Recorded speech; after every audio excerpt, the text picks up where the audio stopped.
నమస్కారం. ఈరోజొక కథ విందామా? శ్రీరాముడికి హనుమంతుడికి మధ్య జరిగిన యుద్ధం గురించి ఈరోజు చెప్పుకుందాం.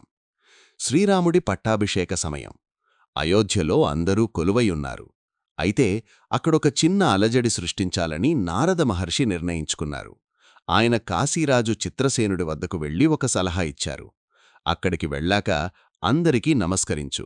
కాని విశ్వామిత్రుడు క్షత్రియుడు కాబట్టి ఆయనకు మాత్రం వందనం చెయ్యకు. నారదుడి మాటలు నమ్మి చిత్రసేనుడు సభలో విశ్వామిత్రుడిని ఒక్కణ్ణే విస్మరించాడు. దీనితో అవమానంగా భావించిన విశ్వామిత్రుడు కోపంతో రాముడితో ఇలా అన్నాడు: సూర్యాస్తమయంలోపు చిత్రసేనుడి తల నా పాదాల దగ్గరుండాలి.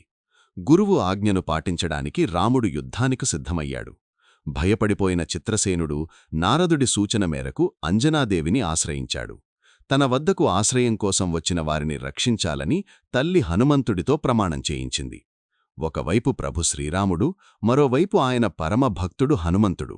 రాముడు ప్రయోగించిన బాణాలు హనుమంతుడి దగ్గరకు రాగాని పూలుగా మారిపోయాయి. ఎందుకంటే హనుమంతుడు మరియు చిత్రసేనుడు బిగ్గరగా రామనామం జపిస్తున్నారు. చివరికి రాముడు ప్రయోగించిన బ్రహ్మాస్త్రం కూడా భక్తి ముందు ఓడిపోయి వెనక్కి తిరిగి వచ్చింది. చివరగా వశిష్ఠ మహర్షి జోక్యం చేసుకున్నారు. చిత్రసేనుడు విశ్వామిత్రుడి పాదాలపై పడి క్షమాపణ కోరాడు. దీనితో తల పాదాల చెంత ఉండాలి అనే పంతం నెరవేరింది. స్వయంగా రాముడే ఓడిపోయిన చోట రామనామం విజయం సాధించింది. అందుకే అంటారు, రాముడి కంటే రామనామమే గొప్పది అని. ఇటువంటి మరిన్ని విషయాల కోసం ఈ ఛానల్ని ఇప్పుడే సబ్స్క్రైబ్ చెయ్యండి.